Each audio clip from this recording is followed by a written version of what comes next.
వ్యక్తి ఏం చెప్తారు? మీరు నివాళులు అర్పించారు, ఏం చెప్తారు? అంటే మీరు చూశారు, అంటే నిజంగా ఆ క్రిస్టియానిటీ అంత భయాందోళనలో ఉందా? ఎందుకంటే అందరూ భయాందోళన వ్యక్తం చేస్తున్నారు, రక్షణ కావాలని అడుగుతున్నారు. ఏం చెప్తారు మీ మౌనమే సమాధానంగా? అంటే ఏం భరోసా ఇస్తారు? ఎందుకంటే మిమ్మల్ని నమ్ముకుని చాలామంది కమ్యూనిటీ అంతా ఉంది, ఎదురు చూస్తున్నారు, మీరు ఏం మాట్లాడతారని చూస్తున్నారు. మనుషులను నమ్మడం కంటే దేవుడిని నమ్మడం చాలా ఉత్తమమా. దేవుడు సాయం చేస్తాడు, న్యాయం జరుగుతుంది. దేవుడు అన్యాయస్తుడు కాదు, న్యాయం జరుగుతుంది. వద్దులేమ్మా ఇక్కడ మీడియాలో, ఎందుకంటే నాకు కనిపించాలని. అంటే మీరు మీ మాటలకి చాలా పెద్ద ఎత్తున భరోసా ఉంది, ఒక ఆందోళన చెందుతున్నారు, మీరు చూస్తున్నారు ఎక్కడికక్కడ వాళ్ళు వీ వాంట్ జస్టిస్ అని నినాదం చేస్తున్నారు.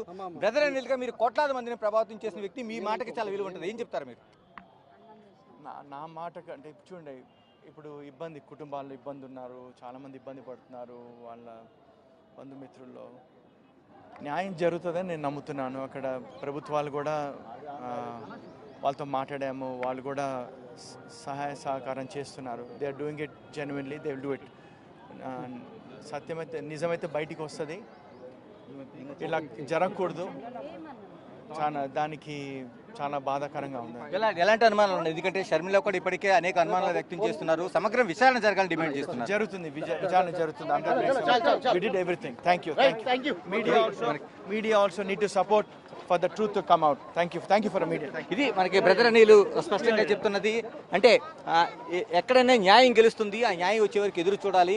ఏదైతే అనుమానాలు ఉన్నాయో అనుమానాలు నివృత్తి చేసే వరకు దీనికి ఒక సమగ్ర విచారణ జరగాలని ఆయన డిమాండ్ చేస్తున్నారు. ఎందుకంటే దేవుడు గొప్పవాడు కాబట్టి ఆ దేవునికి సంబంధించిన ఇష్యూ నిజంగా ఖచ్చితంగా న్యాయం జరుగుతుంది, అందరూ కూడా ఎదురు చూడాలనేది ఆయన సమగ్ర సారాంశంగా బ్రదర్ అనిల్ చూస్తున్నారు. వచ్చి ఆయన నివాళులు అర్పించారు, ప్రవీణ్ పగడాలకి నివాళులు అర్పించారు. అక్కడ మాటల్లో కూడా ఆయన అందరూ శాంతియుతంగా ఉండాలి, శాంతియుతంగా ఉండి అక్కడ న్యాయం ఏ విధంగా తేలుతుందో చూడాల్సిన అవసరం ఉందనేది బ్రదర్ అనిల్ చెప్తున్నారు. అంటే మరోవైపు మనకు కీలకంగా కనిపిస్తున్నది ఒకటి ఆ రెడ్ కార్ ఎక్కడనేది. ఎందుకంటే దాదాపుగా మనకి రెడ్ కార్ చుట్టే వాతావరణంతో తిరుగుతుంది. అందుకే కొవ్వూరులోన దాదాపుగా ఆయన టోల్ గేట్ నుంచి వచ్చిన తర్వాత రాత్రి 11:32 అక్కడి నుంచి ఆయన జర్నీ ప్రారంభమైతే ఏదైతే ప్రమాదం జరిగిన కొంతమూరు ఉందో కొంతమూరులోన ఆయన 11:42 కంటే ఆ 11 నిమిషాల వ్యవధిలో ఏం జరిగింది అనేది పోలీసులు పూర్తి స్థాయి విచారణ చేశారు. కొవ్వూరు టోల్ గేట్ దగ్గర ఆయన సీసీ ఫుటేజ్ పరిశీలించారు. అక్కడ నుంచి ఆయన బుల్లెట్ పైన ఒక సిగ్నల్ వేసుకుంటూ నెమ్మదిగా వస్తున్న విజువల్స్ కనిపించి అక్కడ నుంచి ఆయన ఏదైతే ప్రమాదం జరిగిందంటే చెప్తున్నారో అనుమానాస్పద ప్రాంతంగా ఉందని చెప్తున్నారు. ఆ ప్రాంతం దగ్గర ఉండే విజువల్స్ చూస్తున్నారు. అక్కడ 5 కార్లు మూవ్ అయినట్టుగా, అంటే దాదాపు 2 కార్లు మిగతా వాహనాలు వెళ్ళినట్లుగా అక్కడ తూర్పుగోదావరి జిల్లా ఎస్పీ నరసింహ కిషోర్ ఆయన స్పష్టంగా మీడియాతో పాటు చెప్పారు. ఎందుకంటే అన్ని చోట్ల కూడా ఆయన దానికి సంబంధించిన ఫుటేజ్ని పరిశీలిస్తున్నామని చెప్పారు. అయితే ఈ ప్రమాదం అంటే పెట్రోల్ బంక్ దగ్గర ఉన్న రెండో దాంట్లో 11:42 తీసిన ఫుటేజ్లో ఆ వాహనం పక్కకు వెళ్ళిపోయినట్టుగా కనిపిస్తుంది. తర్వాత చాలా వాహనాలు అడ్డుగా వచ్చి ఆ సీసీ కెమెరాలకి మరోవైపు అక్కడ ఒక పొగ లాంటిది వాతావరణం వచ్చింది. కానీ దాని వెనక వెళ్తున్న వాహనాలకు వారు పరిశీలిస్తున్నారు. అంటే ఏదైనా హిట్ అండ్ రన్ చేసి వెళ్ళిందా, లేకపోతే ఏదైనా ఇందులో కుట్ర దాగి ఉందా? ఎందుకంటే క్రైస్తవ సంఘాలు, క్రైస్తవ సమూహాలన్నీ కూడా ఇది హత్యగానే భావిస్తున్నాయి. దాదాపు కేఏపాలే కాదు మిగతా అందరూ కూడా.